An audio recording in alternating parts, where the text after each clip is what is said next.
बिस्मिल्लाहिर्रहमानिर्रहीम। नाज़रीन अॼु जी ॻाल्हि में हाज़िर आहियूं। मां तव्हांजो पंहिंजो अज़मतुल्ला कुंबर।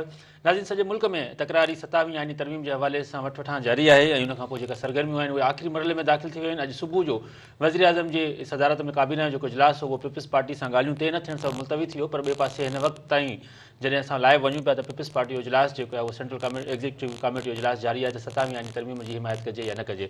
न रुॻो इहो, पर ॿिए पासे PTI जो इजलास थी चुको आहे। PTI वारा चवनि था त असां भरपूर मज़ाहिमत कंदासीं ऐं एहतिजाज कंदासीं। सेनेट में बि ऐं क़ौमी असेंबली में बि असां हुनजे ख़िलाफ़ु एहतिजाजी तहरीक हलाईंदासीं। PTI इन खे अदलिया ऐं सूबाई ख़ुदमुख़्तियारी जे ख़िलाफ़ु करार ॾिनो आहे 27वीं आईनी तरमीम खे। JUI जे तरफ़ां इहो ऐलान साम्हूं आयो आहे त असांखे अञा ताईं मसवदो न मिलियो आहे 27वीं आईनी तरमीम जो। असांजो जेको इजलास थियो आहे उन में असां मौजूदा सियासी सूरत हाल ते ॻाल्हि ॿोल कई आहे, पर ज़रियनि जो इहो बि चयो वियो आहे, चवणु आहे त मौलाना फज़लुर रहमान साहब खे दरख़्वास्त कई वई आहे त 27वीं आईनी तरमीम में मंज़ूर कराइण में असांजी मदद कई वञे। अहिड़ी रीति सिंध में जॾहिं ईंदासीं त सिंध में सिंध एक्शन कमेटी ॿीहर बहाल थी वई आहे। अॼु ज़ैन शाह जी सदारत हेठि जामशोरे में इजलास थियो आहे। समूरनि क़ौमपरस्त तंज़ीमुनि वकील अॻवाननि ते शिरकत कई आहे। उन्हनि 11 नवंबर ते एहतिजाज जो सॾु ॾिनो आहे। न रुॻो इहो एहतिजाज जो सॾु ॾिनो वियो आहे, पर क़ौमपरस्त अॻवाननि पिणु इन 27वीं तरमीम खे रद्द करे जेको आहे चयो आहे त इहा सिंध खपाइण, सिंध खे विरहाइण ऐं सिंध जे वसीलनि ते जेको आहे कब्ज़ो करण जी साज़िश आहे। ॿिए पासे मेहरान TV 27वीं आईनी तरमीम जेका गैर क़ानूनी आहे ऐं जेका तकरारी 27वीं आईनी तरमीम आहे उनजा कुझु नुक़्ता जेको आहे हथु करे वरिता आहिनि, जंहिंमें ॿुधायो इहो पियो वञे त सियासतदाननि जी या नुमाइंदनि जा सरकारी जेके कामोर आहिनि उन्हनि जी बि ॿिटी शहरियत ते पाबंदी हूंदी। हुकूमत चीफ जस्टिस खे मशवरो ॾींदी त फलाणो जज जेको आहे कहिड़े शहर में रखिणो आहे, उनखे बदिली करिणो आहे, उनखे मुअतल करिणो आहे या उनखे ट्रांसफ़र करिणो आहे या उनखे मुक़ररु करिणो आहे। इहा बि शइ शामिल आहे। उन सां गॾोगॾु आइनी जेका अदालत आहे उहा 9 रुकनी हूंदी। उनखे जेके पावर्स हूंदा उहे सुप्रीम कोर्ट खां वधीक हूंदा। सुप्रीम कोर्ट जा जेके अख़्तियार आहिनि उहे महदूद थी वेंदा, उहे सिर्फ़ु अपीलूं ॿुधी सघंदी। बाक़ी जेका आइनी अदालत आहे 9 रुकनी उनखे सुप्रीम कोर्ट खां वधीक जेको आहे उहे पावर्स हूंदा। न रुॻो इहो, पर फील्ड मार्शल जे आइनी अख़्तियार खे पिणु वधाइण जी शक पिणु शामिल कई वई आहे। इहे समूरी तजवीज़ूं आहिनि। इन समूरे मामले ते पाण ॻाल्हाईंदासीं, तफ़सीली गुफ़्तगू कंदासीं।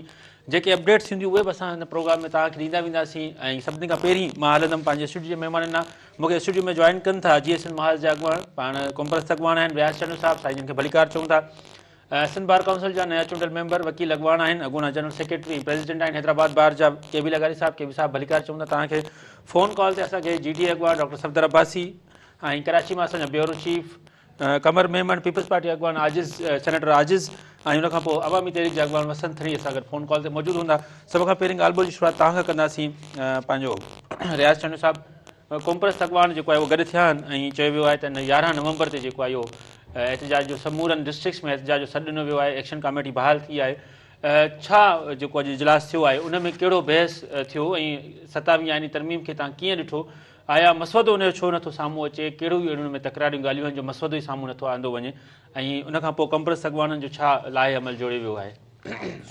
ॻाल्हि हिन में वाज़े आहे त महज़िब ऐं जमहूरी मुआशरनि में, सुधरियल मुल्कनि में जॾहिं बि कानून साज़ी थींदी आहे त उहा पंहिंजी अवाम जे आॾो ओपन डिबेट लाइ रखबी आहे, पोइ पार्लियामेंट में वेंदी आहे। हिते हमेशह जॾहिं बि ॻुझे नमूने सां, जीअं 26वीं तरमीम ॻुझे नमूने सां पास कराई वई ऐं साॻियो ई वरी एक्सरसाइज़ कई पई वञे त 27वीं आईनी तरमीम। इन जो मतिलबु त ही अवामी मुफ़ादनि, ही अवाम खे बाइख्तियार करणु, अवाम खे ख़ुशहाल करणु, अवाम खे इंसाफ़ ॾियणु, अवाम खे पंहिंजूं बुनियादी ज़रूरतूं मुहैया करण जी का आइनी तरमीम न, पर अवामी हक़नि ते राताहे जी तरमीम आहे। मिसाल जंहिंमें चवनि था त भई इख़्तियारात सिविलियन सुपरमेसी जो तसवर त सॼो लुड़ी वियो, त सिविलियन बालादस्ती जेका हूंदी, पार्लियामेंट उन में ताक़तवर हूंदी, फेडरेशन जी जेका शिकिल बराबरी जी हूंदी उहा त रही कोन्हे, कब्ज़ो आहे।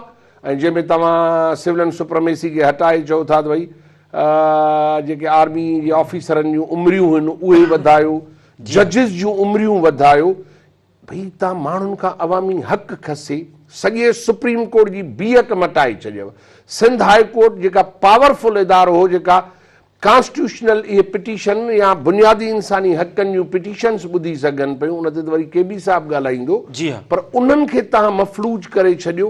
हिनमहिल वरी मैजिस्ट्रेटनि खे इख़्तियार ॾियण जे लाइ त भई एग्ज़ीक्यूटिव ऑफिसर तव्हां मुख़्तियारकारनि ऐं असिस्टेंट कमिश्नरनि खे इख़्तियार ॾींदव, माना लोअर जुडिशली बि ख़तमु, अपर जुडिशली बि ख़तमु। वरी अचो तव्हां इन ते त भई तव्हां जेको सिंध असेंबली खे इख्तियार आहे त हू पंहिंजे सरहदुनि में का तब्दीली करे सघे, जेको बलूचिस्तान असेंबली खे इख्तियार आहे, केपी असेंबली खे इख्तियार आहे या पंजाब असेंबली खे इख्तियार आहे त हू पंहिंजे जोग्राफिकल टेरिटरीज़ जूं महाफ़िज़ आहिनि, का उन्हनि में नंढी वॾी तब्दीली ईंदी त उहा जेको 2/3 जी अक्सीरे सां पास कराईंदा। हाणे उहो इख्तियार बि तव्हां मर्कज़ खे था ॾियो, तव्हां फिनेंशियल सॼा पावर उहे बि मर्कज़ खे था ॾियो। कहिड़ी 18वीं तरमीम बची, कहिड़ी फाइनेंशियल ऑटोनॉमी रही? ही त हिकिड़ो मुंतज़िम मालियाती ऐं इख्तियारनि जो वञ यूनिट आहे। तव्हां उन खां अॻु में भई हिन ई गवर्नमेंट जो बिलावल ज़रदारी ऐं पीपल्स पार्टी मॉडल असांखे ॾिनो 26वीं तरमीम में, उनमें आला अदालतूं वयूं। तव्हां गॾियल मुफ़ादनि जो जेका काउंसिल आहे, जंहिंखे कॉमन इंट्रस्ट काउंसिल था चवनि, उहा बाइख्तियार आहे फेडरेशन में। उन जी जाइ ते तव्हां SIFC आंदी त तव्हां सिंध जो समुंड, सिंध जे वसीलनि ते हिन वक़्तु बि कब्ज़े जे लाइ वरी ॿीहर अञा मादनियात खसींदव। साहिल ऐं वसाइल फुरियो था। तव्हां पीका एक्ट आंदो, भई उन में तव्हां इज़हार जी आज़ादी जो हक़ खसे वियो। तव्हां इहो कयो त 6 माण्हुनि ताईं, 6 महीननि ताईं तव्हां को बि माण्हू खणी ॿधी उनखे तव्हां अदालतुनि में मैजिस्ट्रेट ॾाढो पेश बि न कयो। त ही इख्तियार ओरांगण जो मसइलो आहे। उन करे असांखे ॿियो हिन में हिकिड़ो अञा ख़तरनाक एटम आहे, उहो आहे मकानी इदारा ऐं बल्दियात इदारनि खे एतिरो पावरफुल कयो जो सिंध असेंबली ऐं सिंध हुकूमत जा ॾाढो जवाबदार न हूंदा, उहे इस्लामाबाद जा ॾाढो हूंदा। त माना ही ॿिटे बल्दियाती निज़ाम जी साॻी शिकिल आहे त सिंध जी वहदत खे तव्हां विरहाईंदव। हिकु तरफ़ तव्हां सिंध असेंबली जो इख्तियार मर्कज़ खे ॾियो, ॿिए तरफ़ तव्हां वरी बल्दियाती इदारनि खे पावरफुल कयो। त ही हर लिहाज़ सां सिंध जी वहदत ऐं जोग्राफी जे ख़िलाफ़ साज़िश आहे। ॿियो त भई कोस्टल अथॉरिटी 21 नाइटिकल मेल समुंड सिंध हुकूमत जी मिल्कियत आहे। लैंड एंड पोर्ट अथॉरिटी, ही सभु जाली अथॉरिटियूं सभु ठाहे असांजे साहिल ऐं वसाइल, असांजे समुंड ऐं लैंड ते कब्ज़ो आहे। ही कारपोरेट फार्मिंग जूं तव्हां वटि शिकिलूं, इन में सिंध जे माण्हू खे पावरफुल कीअं था कयो? इख्तियार सिंध जे माण्हू खे कीअं आहिनि त उनखे पंहिंजे समुंड जी दौलत ॾियो, उनखे पंहिंजे कोयले जी दौलत ॾियो, उनखे पंहिंजी खाणनि जी दौलत ॾियो, उनखे पंहिंजे तेल जी दौलत ॾियो, उनखे पंहिंजा इख्तियारात ॾियो, बुनियादी इंसानी हक़नि जी बहाली या बल्दियाती इख्तियार उन माण्हू खे ॾियो। उहो कुझु ॾियो बि नथा। हिकिड़ो ॿियो आइटम खणी आया आहिनि त भई तालीम मर्कज़ खे ॾींदासीं, हिन में आंदी अथनि। बिल्कुलु भई तालीम जो खातो, भई मूंखे दो सूमरो पढ़णो आहे, हैदरबग जतो ई मूंखे पढ़णो आहे, मूंखे शाह लतीफ़ ऐं सचल पढ़णो आहे, उनजो सिलेबस जो त मूंखे इख्तियार ॾियो त मां पंहिंजे ॿारनि खे, पंहिंजी जनरेशन खे हिन मिटी जा जेके हिन ज़मीन जा किरदार आहिनि उहे पढ़ायां। असांखे को इतराज़ कोन्हे त तव्हां रणजीत सिंह पढ़ायो पंजाब में, या पंजाब जो ॿियो को हीरो उहो तव्हां पढ़ायो जेके अंग्रेज़ साम्राज्य जे ख़िलाफ़ किरदार विढ़िया आहिनि, तव्हां उन्हनि जो उहो किरदार आणियो। त तालीम जो खातो खसणु, ही सभु इख्तियार खसे हिकिड़े मर्कज़ियत खे ॾियणु। पीपल्स पार्टी खे इक़्तिदार जे हुसूल लाइ सिंध जी तबाही खपे, असांखे ख़ुशहाल बाइख्तियार सलामत सिंध खपे। तंहिं करे अॼु सिंध जे क़ौम परस्तनि ऐं कानूनदाननि वेहक कई आहे, फ़ैसिलो कयो अथऊं त पंहिंजे माण्हुनि वटि वेंदासीं ऐं पंहिंजे माण्हू खे आगाह करे इन गैर क़ानूनी कम जे ख़िलाफ़। 27वीं आइनी तरमीम गैर क़ानूनी आहे, उन खां अॻु में जेका पास कई अथव उहा गैर क़ानूनी आहे। अवामी इख्तियारनि ऐं सिंध जे इख्तियारनि जो ख़ात्मो। केपी साहब, 26वीं आइनी तरमीम जे लाइ वकीलनि उन टाइम ते बड़े धरणे में रड़ियूं त कयूं पिया त 26वीं आइनी तरमीम जेका गैर क़ानूनी आई आहे, 27वीं हिन खां वधीक ख़तरनाक हूंदी आहे। कती वकीलनि पाण बि कई। 26 ते त कुझु न थियो, 27 ते छा थियणु वञे पियो? ॾिसो, असां तव्हांखे ॿुधाईंदा हलियूं त असां पहिरें ॾींहं खां वठी बीइंग अ लॉ स्टूडेंट या कानून जा शागिर्द हुजण जे हिसाब सां, पहिरें ॾींहं खां वठी असां चऊं था त बाबा हिन मुल्क खे तव्हां सही डगर ते नथा हलायो। ॾिसो, मुल्कनि ऐं क़ौमनि जे विच में एग्रीमेंट हूंदा आहिनि। यूटिलिटेरियन हिकिड़ो नज़रियो आहे जंहिं ते आइन सॼो बीहे थो वञे। उहो नज़रियो आहे, उन यूटिलिटेरियन थेरीज़ ते उहो आइन बीठो आहे। उन में तव्हां कुझु क़ौमूं पंहिंजा हक़ सरेंडर कनि थियूं ऐं तव्हां उन जे बदिले में उन्हनि क़ौमनि खे के तहफ़ुज़ ॾियो था। पीपल्स पार्टी जो वॾे में वॾो जेकॾहिं कारनामो पुछिजे त बाबा तव्हांजो वॾे में वॾो कारनामो कहिड़ो आहे, त हू तव्हांखे ॿुधाईंदा त बाबा असांजे माना पीपल्स पार्टी जे बाबे साईं साईं ज़ुल्फ़कार अली भुट्टे साहिब 73 जो आइन ॾिनो। जी हाँ, जॾहिं हुन आइन ॾिनो त माना पोइ ज़ुल्फ़कार अली भुट्टे डिफेक्टिव आइन ॾिनो, इहो सुवाल हुननि खां पुछणु घुरिजे जी हाँ, त तव्हांजो जेको ॾिनल आइन हो 73 जो आइन हो उहो मुकमल न हो ऐं उहो डिफेक्टिव आइन हो। जेकॾहिं पासे तव्हां उन जो क्रेडिट खणो था, ॿिए पासे हर वारे तव्हां हुन में हिकिड़ी नई चपर ठोकियो था। हींअर जेका रियाज़ साहिब ॻाल्हि कई, बैलेंस ऑफ पावर मुकमल ख़तम थी वियो। पहिरीं सेनेट ऐं जेको आहे सो ही जेको सॼो मामिलो थियो आहे असेंबलियुनि जो, उहो इम्बैलेंस आहे। सीटनि जे हवाले सां, ॿियनि हवालनि सां, आबादी जो जेको तनासुब हो बांग्लादेश जे टुटण खां पोइ, बांग्लादेश जी अलहदगी खां पोइ, उहो आबादी वारो बैलेंस बि टुटी वियो। हाणे वधि में वधि मेन डॉक्यूमेंट असांजे विच में रहियो आहिनि जेको क़ौमुनि खे ॻंढियो वेठो आहे ऐं जंहिंजे करे सभु क़ौमूं हिकिड़ी जॻह ते मुतवजा आहिनि या बीठियूं आहिनि। हाणे तव्हां उन खां पोइ 26 आइनी तरमीम अची वई। 26 आइनी तरमीम में ॾिसो, हिननि जुडिशल कमीशन जेका मेन हूंदी आहे त कानून छा आहे। कानून लॉर्ड डेनी जी चयो, what is the constitution? Constitution is nothing but we are the जजिस who the constitution is the color blind. We are the judges who are the eyes of the constitution. The color blind constitution जा paper आहिनि, उन खे colour भरण वारा जजिस आहिनि ऐं उहे ई उन जी माना कढनि था, उहे ई उन खे ॾींदा। तव्हां उन आइन जूं 26 आइनी तरमीम में तव्हां उन जजनि जूं अखियूं कढी छॾियूं। उहे जज हिकिड़े तव्हां मूंखे ॿुधायो, उहो पॉलिटिकल फॉर्म तां माना हिकिड़े फोरम तां अचनि था, कंहिंखे करिणो आहे कंहिंखे न करिणो आहे। असां सम्झूं था हिकिड़ी जयाला भरियो तहरीक आहे त जुडिशरी में पंहिंजा जयाला विहारे छॾियो। ही कहिड़े क़िस्म जी रियासत मिसाल तौर ते कमु करणु पई थी वञे। उन खां पोइ न सिर्फ़ु इहो, ॿिए पासे पाण ॾिसूं, इहो त बैलेंस जजिस जी अपॉइंटमेंट जो उन में ख़तमु थी वियो। उन खां पोइ हिननि जेको उन में ज़ुल्म कयो आहे, उन में हिकिड़े ॻोठ जो हिकिड़ो वॾेरो हुजे, उहो को फ़ैसिलो करे ऐं फ़ैसिलो कंदो हुजे ऐं उते ई हिकिड़ो माण्हू चवे त न अॼु खां पोइ 2 फ़ैसिला थींदा, ॻोठ में 2 वॾेरा फ़ैसिलो कंदा, ही सही कंदो या ही सही कंदो। ॻाल्हि ॿुधो, हिननि जुडिशरी खे तक़सीम दर तक़सीम, अदालती निज़ाम खे कमज़ोर करणु, असां उन वटि दाऊं कयो। पंजाब आहे, बलोचिस्तान आहे, KPK आहे, उते का आइनी बैच न आहे। हिननि आइनी बैच जी चपड़ ठोके छॾी। पहिरीं सिंध में सिर्फ़ु सिंध जे अंदरि आइनी बैच बाबा छो? पोइ उन खां पोइ तव्हां मूंखे ॿुधायो 26 आइनी तरमीम तहत हिननि चयो त बाबा सीनियरिटी प्रिंसिपल, मुख़्तलिफ़ जजनि वक़्त ब वक़्तु आज़ादी वठंदे वठंदे इन में लांग रूटेड वकील मरी विया, सड़ी विया, तबाह थी विया। बारुनि जूं तहरीकूं, बारुनि जा अॻुवान ऐं बारुनि जे अॻुवाननि उन में पंहिंजो रत सत ॾेई एटलीस्ट 2 शयूं तय थियूं। हिकिड़ो त सीनियरिटी प्रिंसिपल हूंदो, जेको सीनियर सुप्रीम कोर्ट जो जज हूंदो, हाई कोर्ट जो जज हूंदो, उहो चीफ जज थींदो।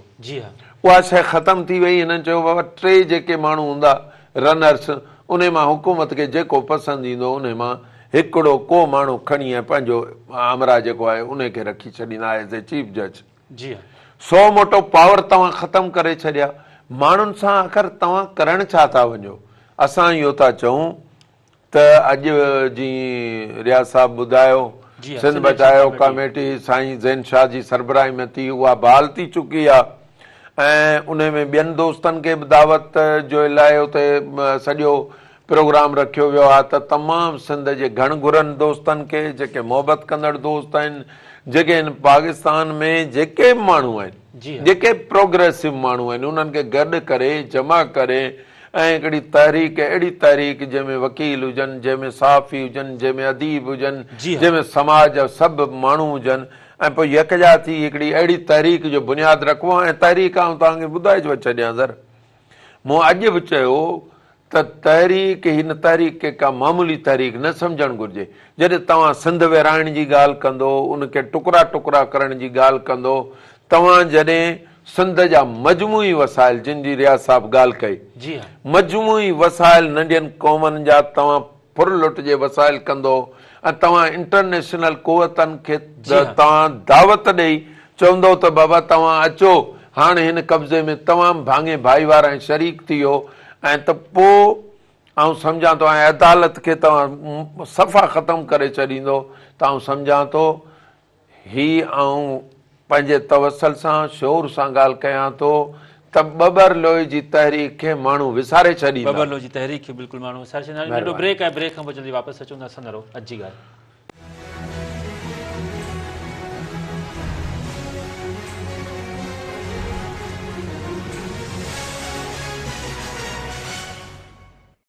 नाज़रीन, अॼु ॻाल्हि में हिकु भेरो ॿीहर भलीकार ऐं 27 तरमीम जे हवाले सां पंहिंजी ॻाल्हि ॿोल जारी हुई ऐं हुन ते नुक़्तनि ते पाण तफ़सीली ॻाल्हि ॿोल कई। पीपल्स पार्टी जा सेनेटर राजेश ज़ामरा असां गॾु फ़ोन कॉल ते मौजूदु आहिनि। राजेश साईं, तव्हांजी वॾी महिरबानी, तव्हां असांखे टाइम ॾिनो। ॿुधाइजो त पीपल्स पार्टी कहिड़ो फ़ैसिलो करणु वञे पई? जी एग्जीक्यूटिव सेंट्रल एग्जीक्यूटिव कमेटी जो इजलास बि जारी आहे ऐं कहिड़नि नुक़्तनि ते एतिराज़ आहिनि, कहिड़नि नुक़्तनि खे तव्हां उनजी हिमायत कयो था, प्लीज़ ॿुधाइजो। जीअं ॿुधायो आहे त पाकिस्तान पीपल्स पार्टी जे तरफ़ां 2 ॾींहंनि खां वठी सेंट्रल एग्जीक्यूटिव कमेटी जो इजलास जेको आहे उहो हलियो पिए जारी आहे ऐं काल्ह ताईं जेका डेवलपमेंट हुई उहा राति जो तक़रीबन 1:30 खां पौणे 2 बजे चेयरमैन पाकिस्तान पीपल्स पार्टी बिलावल भुट्टो ज़रदारी साहब क़ौम जे साम्हूं शयूं रखियूं ऐं उन खां पोइ हिकिड़ी जेका शिक आहे उन ते मज़ीद अॼु गुफ़्तगू करण खां पोइ उन ते बाज़ाब्ता पंहिंजी पॉलिसी बयान जारी कई। सही। अच्छा, अॼु साईं जेको वज़ीर आज़म काबीना जो इजलास तलब कयो उन में बि इहो चयो पियो वञे त पीपल्स पार्टी सां अञा ॻाल्हियूं तइ न थियूं आहिनि। उहे कहिड़ियूं ॻाल्हियूं आहिनि जेके तइ न थियूं आहिनि, इन करे उहो इजलास जेको आहे मुलतवी कयो वियो? छा पीपल्स पार्टी खे इन जो मसवदो मिली वियो आहे? उन में मसवदे में कहिड़ियूं ॻाल्हियूं आहिनि उहे तव्हां डिस्क्लोज़ करे सघो था? ॾिसो, मसवदो जेको मिलियो आहे उनखे त चेयरमैन बिलावल भुट्टो ज़रदारी साहब पब्लिक करे छॾियो ऐं इहा वाहिद लीडरशिप आहे पाकिस्तान पीपल्स पार्टी जी जंहिं मुसवदे मिलण शर्त बजाए जो माण्हू में उबाम हुजनि ऐं माण्हू पंहिंजे लेखे तबसरा कनि ऐं इहे पंहिंजे लेखे तबसरा थियनि बि था। मिसाल तौर कल्ह पीपल्स पार्टी CEC जो इजलास अञा कयो कोन हो। जंहिं ॾींहं खां मुसविदो पीपल्स पार्टी जे चेयरमैन सां शेयर थियो, जेके बि नुक़्ता शेयर थिया उनखे पब्लिक कया विया ट्वीट जे ज़रिए। ऐं ट्वीट जेको आहे एक्स पैगाम जेको आहे समाजी राब्ते जो प्लेटफॉर्म आहे जेको हर माण्हूअ ताईं पहुची थो वञे। हाणे हिन में मज़े जी ॻाल्हि इहा आहे त जेके असांजा पीपल्स पार्टी ते गैर ज़रूरी तनक़ीद करण जा जेके चैंपियन ऐं शौक़ीन जेके दोस्त आहिनि असांजा, मूंखे एतिराम आहे इलाही उन्हनि जे लाइ त इख़्तिलाफ़ करे सघिजे थो, तनक़ीद बि करे सघिजे थी, हिन ॻाल्हि खां डिनाई नथा कयूं। पर इहो मुसविदो ॾिनो फेडरल गवर्नमेंट, मुस्लिम लीग नवाज़ जेको आहे उहा इहा अमेंडमेंट कराइण पिए चाहियूं ऐं तबसरा पे थिया शकी बुनियादनि ते त भई सिंध जी वैधानियत ते बेवार थींदो। माण्हुनि तनक़ीद शुरू करे छॾी पीपल्स पार्टी ते। सही। हालांकि नून लीग जो नालो कोन पियो वरितो वियो। माना हैरत जी ॻाल्हि इहा आहे त जेका वफ़ाक़ी हुकूमत तड़ तकड़ में ॿिन्ही हाउस जा इजलास घुराए छॾियईं, वफ़ाक़ी काबीना जो इजलास थी वियो ऐं चयो इहो पियो वञे त 14 नवंबर ताईं जेको आहे इहा अमेंडमेंट मंज़ूर थी वेंदी, जंहिंजा अञा ताईं के चिटा इम्कान नज़र कोन था अचनि। काफ़ी इतिहादी जमायतुनि खे अञा ताईं उन्हनि एतमाद में न आहे वरितो। त उन सॼे मामले में नून लीग ते सवाल रखण जे बजाए, वफ़ाक़ी हुकूमत खां सवाल करण जे बजाए तनक़ीद पीपल्स पार्टी ते शुरू थी वई। मतिलबु मंतक़ सम्झ में नथो अचे उन्हनि दोस्तनि जो त हू सिंध जे माण्हुनि खे वठी करे वञण था चाहिनि त हुननि खे हर ॻाल्हि में ख़्वाब में बि पीपल्स पार्टी नज़र थी अचे। हाणे हिकिड़े लिहाज़ खां हू पीपल्स पार्टी ते तनक़ीद था कनि त जेकॾहिं जेको आहे NHC अवार्ड ते आइन जे आर्टिकल 160 जे सब आर्टिकल 3A ते जेकॾहिं कंप्रोमाइज़ थियो त असां जेको आहे पीपल्स पार्टी जे ख़िलाफ़ बाहि ॿारे छॾींदासीं। जेकॾहिं सूबनि ते पीपल्स पार्टी वैधानियत ते को कंप्रोमाइज़ कयो त असां हीअं करे छॾींदासीं। इट मीन्स कि तव्हां ॿिए तरीक़े सां तस्लीम था कयो त 18वीं तरमीम में जेका कंकरंट लिस्ट जो ख़ात्मो थियो, जंहिंजा मुतालबा पाकिस्तान जे क़याम खां वठी कंदा पे हुयासीं, उहे पीपल्स पार्टी ख़तम करे ॾेखारिया। NHC खे आर्टिकल 160 जे 3A में जेको आहे सो हुनखे बाइंडिंग हणी छॾी त जेको वफ़ाक़ी सरकार कंहिं बि सूबे जा जेका शहर आहे हुन में घटिताई नथी करे सघे। त पोइ मञो न हिन ॻाल्हि खे त इहो क्रेडिट पीपल्स पार्टी खे ॾियो न त ही NHC खे जेको सिक्योर कयो आहे या सूबाई ख़ुदि मुख्तियारी जेका ॾिनी आहे उहा पीपल्स पार्टी ॾिनी आहे। त तव्हां उन पार्टी ते इहो सवाल था रखो त 18वीं तरमीम खे रोल बैक न थियण ॾियो। माना 18वीं तरमीम तव्हांजो तमामु सुठो तोहफ़ो आहे पीपल्स पार्टी जो।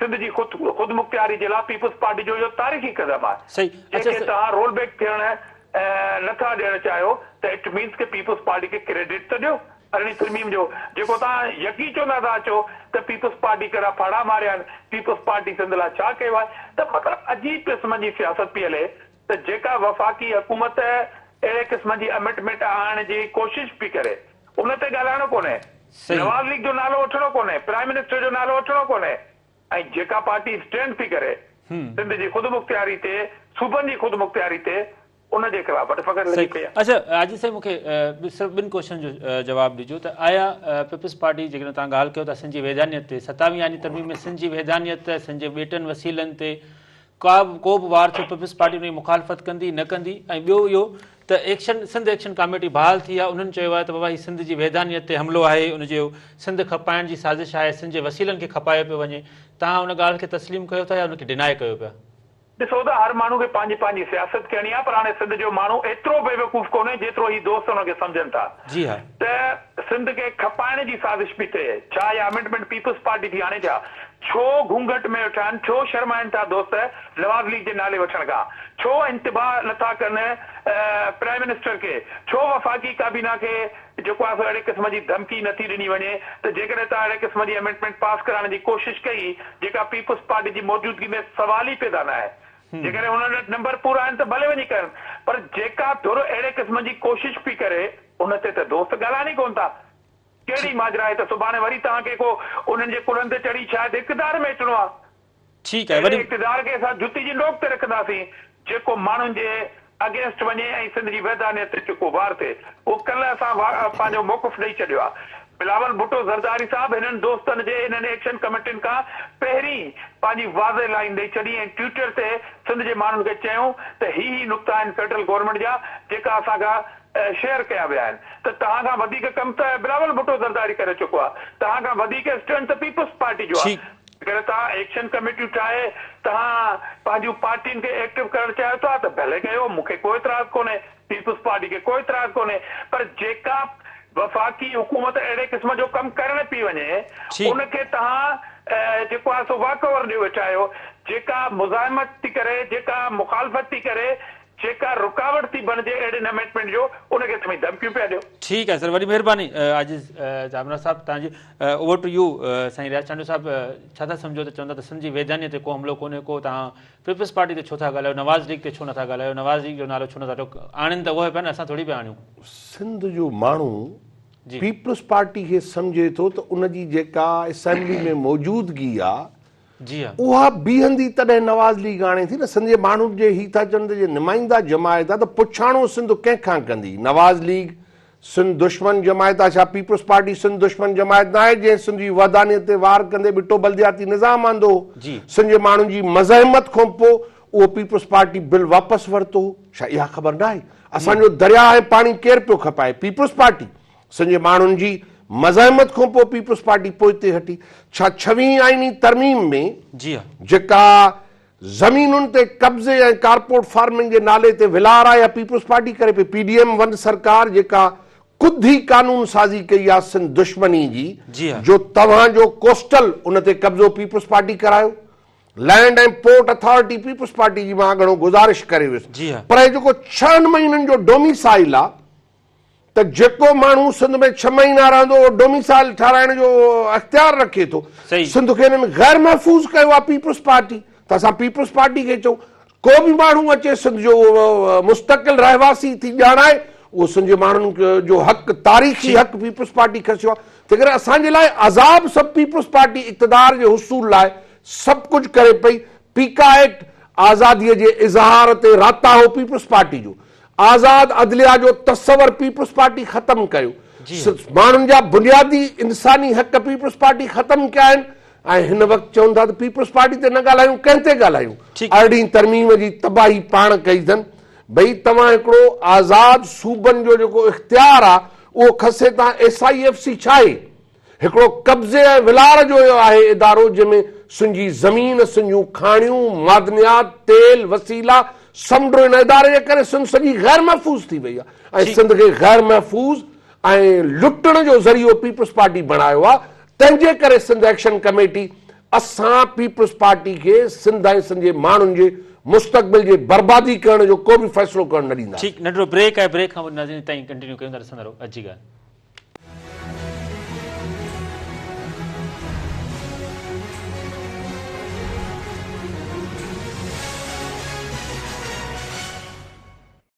नाज़रीन, अॼु जी ॻाल्हि में हिकु भेरो ॿीहर भलीकार केवल लॻारी साहिबु ओवर टू यू।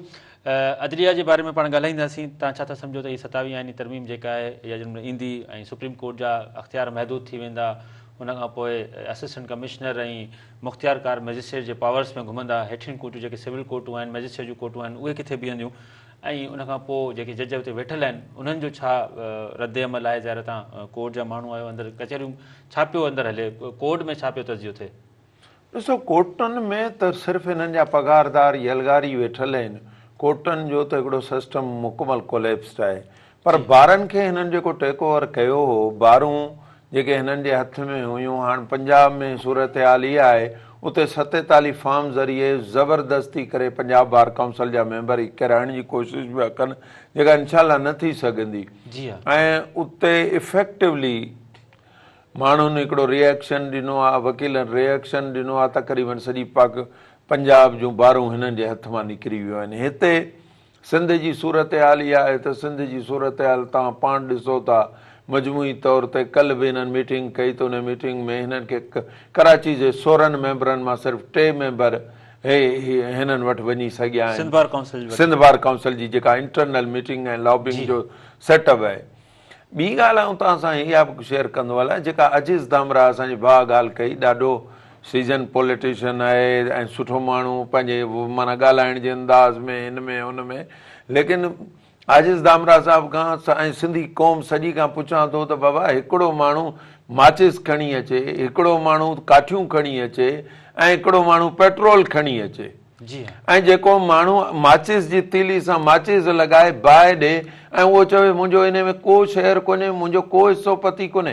तव्हां हुकूमत में धुर आहियो, तव्हां बेनिफिशरी आहियो, सिंध गवर्नमेंट सॼी तव्हां वटि आहे, फेडरेशन में तव्हांजो भाङे बाई वारा आहियो, सेनेट में तव्हां वेठा आहियो। भला जेकॾहिं तव्हांखे एॾो ई उसूली मौक़ुफ़ आहे तव्हांजो, बबर लोहे में असांजी इहा ॻाल्हि हुई, भला छॾे हलिया अचो, उहा शइ छॾणी बि न आहे। ऐं क़ौम परस्तनि ते, संद जे मोहबत करण वारनि माण्हुनि ते, या जेके फेडरल पार्टियूं ॿियूं जेके मजमूई पार्टियूं जन जेके GTA में बीठियूं आहिनि, उन्हनि ते छिती तनक़ीद करणु, हरूभरू उन्हनि खे चवणु त साईं ही नेगेटिव पॉलिटिक्स कनि था। नेगेटिव पॉलिटिक्स छा जी कनि था?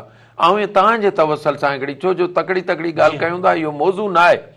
हिन शहर हैदराबाद में 85 करोड़ रुपया अचनि था हिकिड़े महीने में। सॼो शहर हींअर डेंगी में वरितल आहे, हर घर में 2-4 मरीज़ पिया आहिनि। एॾी बैड गवर्नेंस ईअं थींदी आहे, ईअं हुकूमत थींदी आहे? पाकिस्तान जी सूरत हाल तव्हां ॾिसो, मुल्क जी सूरत हाल ॾिसो, त हर शइ हिननि कोलेप्स करे छॾी आहे। अदालती निज़ाम तव्हांखे आउं ॿुधायां, बारूं चार्ज न आहिनि, ॿारनि में इलेक्शनूं आहिनि। हीअ जीअं जेको हीउ मामिलो सोचो वेठा आहिनि, ईअं न हली सघंदो मामिलो।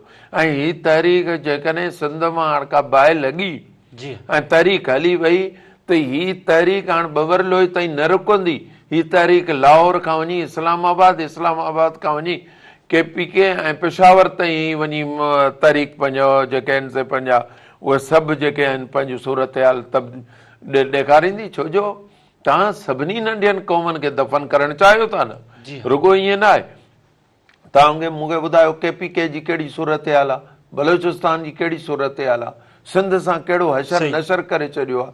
तंहिं करे असां सम्झूं था बारूं पंहिंजो किरदारु अदा कंदियूं। असां ॾिसो, असां इंडिपेंडेंट माण्हू आहियूं, असां त कंहिं पार्टी सां त असांजो तालुक़ु आहे कोन, पर असां ज़ाहिरा अंधा त कोन आहियूं।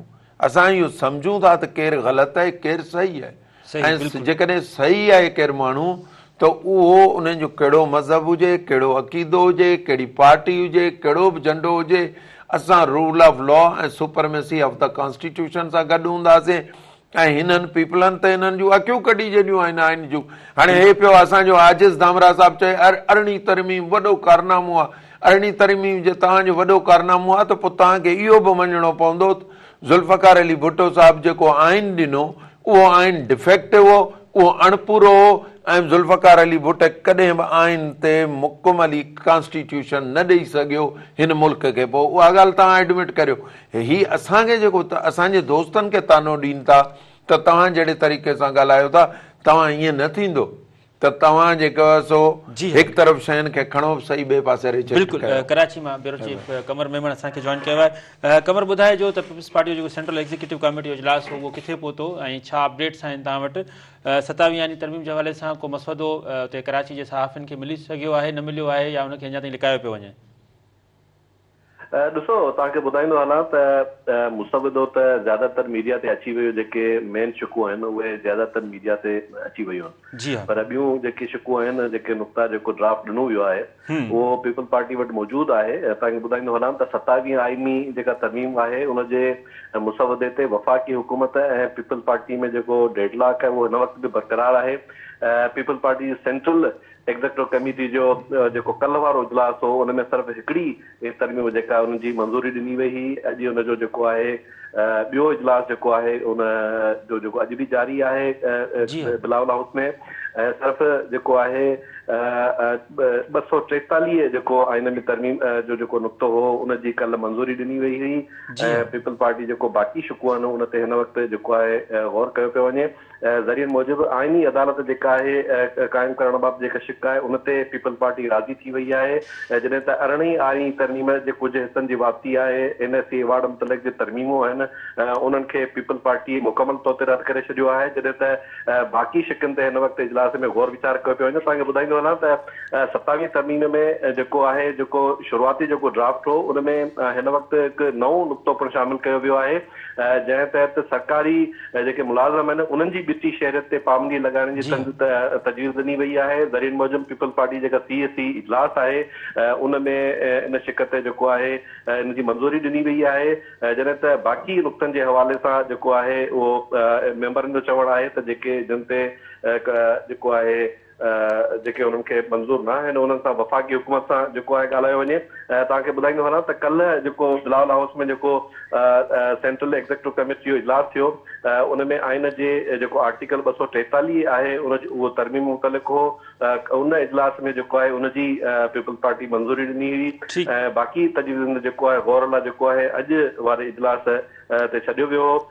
पीपल पार्टी जे चेयरमैन इन इजलास खां पोइ जेको आहे मीडिया सां ॻाल्हायो ऐं चयो त जेको आइन जो आर्टिकल 243 आहे उहो जेको आहे डिफेंस फोर्सिस मुतलिक़ आहे, जंहिंमें हुकूमत joint chief of staff committee जे नाले जी तब्दीली करे स्ट्रेटेजिक कमांड खे हिकु नओं उहिदो ॾियणु चाहे थी, जॾहिं त भारत के शिकस्त ॾियण ते जेको आहे आर्मी चीफ खे जेको हुकूमत तरमीम करणु चाहे थी, जंहिंखे जेको आहे CSE जे इजलास में जेको आहे मंज़ूर कयो वियो। ठीकु आहे कमर मेमन, तव्हां जी महिरबानी, तव्हां अपडेट कयो। रियाज़ चांडू साहिबु वटि यू छा था सम्झो त छा प्लान छा ठाहियो आहे? त हिकिड़ो त ही 11 नवंबर ते तव्हां ऐलान त कयो आहे, उनखां पोइ जो छा प्लान ठहियो आहे सिंध एक्शन कमेटी जे तरफ़ां, ऐं किथे धरणा हया वेंदा, कीअं धरणा हया वेंदा, ऐं गॾोगॾु इहो ॿुधाइजो त हीअ त चवनि पिया पीपल्स पार्टी वारा बि चवनि पिया त असां सिंध जी वेझानीअ ते को हमिलो न कंदासीं, पोइ कॉम्प्रेस छा लाइ एहतजाज कंदा? ॾिसो, असां वाज़िह नुक़्तो ॾिनो आहे त सिंध जी सलामती, सिंध जे वसीलनि जी सलामती, सिंध जे जोग्राफी जी सलामती ऐं इंसाफ़ जो हुसूल, हीअ अदलिया जो जेको ख़ात्मो आहे त ॿुधाइनि ई कोन था न, दस्तावेज़ डॉक्यूमेंट ओपन थियो ई कोन्हे। जी हा, बिलावल ज़रदारी कुझु नुक़्ता एक्स ते ट्विटर ते शेयर कया, हिन वक़्तु ताईं पाकिस्तान जी कंहिं मीडिया, कंहिं पॉलिटिकल पार्टी, फज़लुर रहमान थो चए त मूं वटि डॉक्यूमेंट कोन्हे, PTI चए थी त डॉक्यूमेंट असां वटि कोन्हे, अपोजिशन भई कंहिं वटि डॉक्यूमेंट कोन्हे त उहो किथां धामरा हिसाब डॉक्यूमेंट ॾिठो आहे। तंहिं करे हीअ सिंध जे माण्हुनि जे ख़िलाफ़ हिकिड़ी ॻुझी साज़िश आहे। असां फ़ैसिलो कयो आहे त सिंध जो वसीलनि जो, सिंध जे वजूद जे तहफ़ुज़ लाइ असां वञूं पिया 11 तारीख़ माण्हुनि ॾे। असां उन खां पोइ वरी 10 ॾींहंनि खां पोइ वरी मीटिंग कॉल कई आहे, छो त 14 तारीख़ ताईं पेश करण जूं उन्हनि जूं तयारियूं हलनि पियूं। असां हिन पंहिंजे वतन जे माण्हुनि जे तहफ़ुज़ लाइ, सिंध जे माण्हुनि जे तहफ़ुज़ लाइ, भई पीपल्स पार्टी सिंध में समाजी मुआशी तरह ते हिकिड़ी तबाही ऐं बर्बादी कई आहे न, कानून साज़ी सिंध जे माण्हुनि खे फ़ाइदो कहिड़ो ॾिनो आहे, को माण्हू डिबेट करे, असां त चऊं था सिंध में मुआशी तरक़ी जे लाइ आलमी माहिर घुरायो, सुञ माण्हू दुनिया जा माहिर अचे चवनि त सुन में तरक़ी थी आहे या तबाही थी आहे। जी हाँ, एक्सपर्ट कॉन्स्टिट्यूशनल एक्सपर्ट्स खे घुरायो त वेही चवनि त 26 ऐं 27 तरमीम उहा आवाम जे फ़ाइदे में आहे या ताक़तवर कुवतुनि जे कब्ज़े खे वधाईंदी। असां चऊं था त 26 आइनी तरमीम जहिड़ी हीअ तबाहकुन आइनी 27 तरमीम जा हिसा आंदा विया आहिनि, जंहिंमें अदलिया जो हेठी सतह ते बि ख़ात्मो आहे त सिविल जज ऐं जुडिशल मैजिस्ट्रेट ऐं सेशन जज कंहिंखे इंसाफ़ ॾे उन जा ते ऑफिसरनि खे सभु कुझु हवाले कंदा। बिल्कुलु बिल्कुुल, तव्हांजी वॾी महिरबानी। सुभाणे हैदराबाद में लॉयर्स कन्वेंशन रखियल आहे, 12 तारीख़ ते कराची में लॉयर्स वॾो कन्वेंशन रखियल आहे। असां उन में इंशाअल्लाह ताला काफ़ी सारा फ़ैसिला कंदासीं। बिल्कुलु, कराची में वकीलनि जे तरफ़ां पंहिंजो सुभाणे बि रखियल आहे ऐं ॿियो सर तव्हां डेट कहिड़ी ॿुधाई उन ते 12 तारीख़ ते हुते रखियल आहे कराची में। नाज़िम प्रोग्राम जो वक़्तु पुॼाणे ते पहुचे थो। वॾी महिरबानी एडवोकेट के बी लगारी साहब, रियाज़ चांडू साहब ऐं ॿिया जेके मुंहिंजा पैनलिस्ट हुआ, ऐं मूंखे ॾींदा इजाज़त। अल्लाह वाही।